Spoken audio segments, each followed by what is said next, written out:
Hi, I'm Jami Philbrick for iamROGUE.com. As you can see, I'm here surrounded by my new friends, the Boxtrolls, who appear in the new animated film, The Boxtrolls. And I had a chance to talk to the great Sir Ben Kingsley about his voice work in the film. Here's what he had to say. Honored to speak to you today, sir. Lovely to see you, Jamie. Really enjoyed the film. I'm so glad. And it seems to me that such an important part of acting is listening and reacting off of the person you're working with. For me, definitely. But you're in this situation where you're in a sound booth and you don't have that. Does it change your approach as an actor doing voice work? This character very much lives in his own bubble. He's not a connected person. Let's put it that way. Not an empathetic, connected soul by any stretch of the imagination. However, I have to say that the animators, when I watched the film a few days ago, it was as if all of us were on the same stage together, that we'd rehearsed together for months, that we knew each other's rhythms. For example, my three stooges, my three henchmen, Right. Watching the screen, you'd think that we had worked together for weeks and that we knew each other's rhythms and pauses and where to come. It's all in the editing.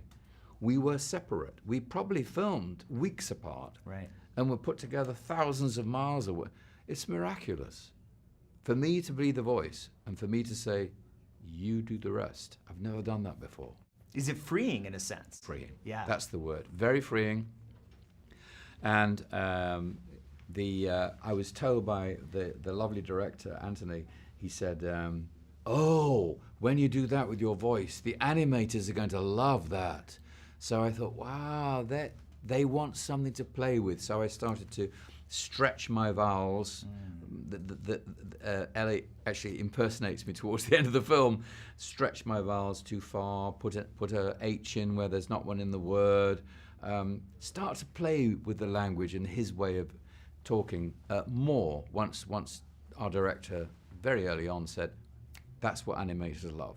Well, the voice you created is incredible. And I gotta be honest, I didn't even recognize you. I thought it was Michael Gambit. Were you channeling a little Michael Gambit in that? No. I based the voice on someone who's not an actor. Okay. Someone of whom I haven't seen him for a while. Very fond, very kind man, generosity itself. But funnily enough, his physical shape lends itself to that voice. And so he was my starting point. Your character is obsessed with cheese.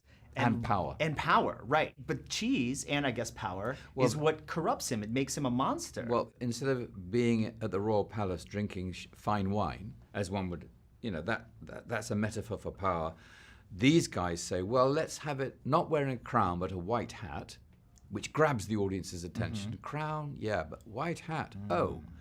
And not drinking fine wine, but discussing it as if it were fine wine, right. Cheese. And my character's so dedicated to power and committed to it and hungry for it, he will bypass his allergy. He will ignore the fact. One of his henchmen say, you know what cheese does to you?